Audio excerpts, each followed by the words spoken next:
جلدی شادی کے لیے کون سی دعا پڑھنی چاہیے؟ ہمارے ہاں چہرے کی خوبصورتی کو بہت ویلیو دی جاتی ہے، اسی لیے بہت سی لڑکیاں اس لیے شادی سے محروم رہ جاتی ہیں کیونکہ ہمارے معاشرے میں شادی کا معیار چہرے کی خوبصورتی اور دولت ہے۔ ہمیں چہرے کی خوبصورتی سے زیادہ اخلاق، کردار، سیرت اور دین کو پریفر کرنا چاہیے۔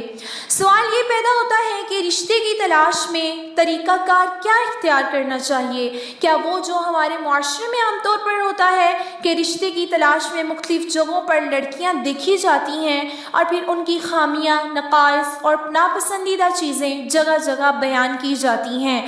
قرآن پاک میں اس چیز کی سختی سے مذمت کی گئی ہے۔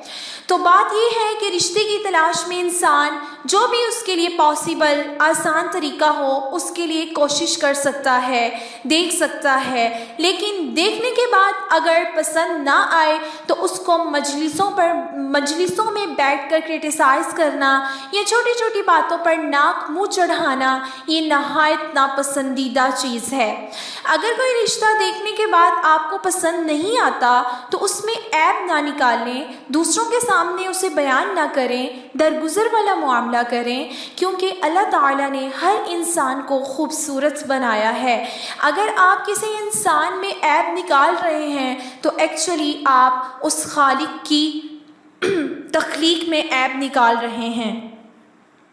اس معاملے میں انسان کو دعا بھی کرنی چاہیے، اللہ تعالیٰ سے مدد مانگنی چاہیے، جس طرح حضرت موسیٰ علیہ السلام جب مدین گئے ہجرت کرنے کے بعد مصر سے، تو وہاں انہوں نے، جبکہ ان کے پاس نہ کوئی گھر تھا، نہ کوئی شیلٹر تھا، نہ ہی کوئی جگہ تھی، تو انہوں نے اپنے رب سے دعا مانگی، ربی انی لما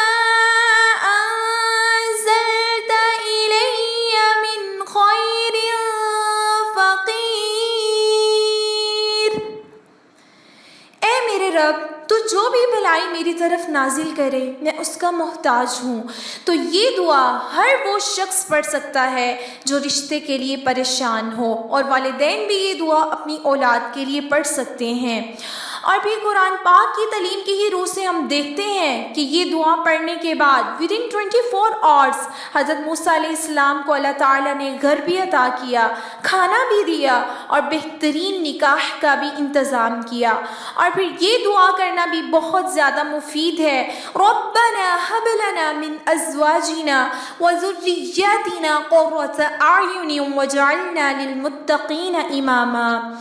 جو بھی رشتے کی وجہ سے پریشان ہے وہ یہ دو قرآنی دعائیں پڑھے، انشاءاللہ اللہ تعالیٰ اپنے فضل سے، اپنی رحمت سے بہت جلد بہترین رشتہ عطا کریں گے۔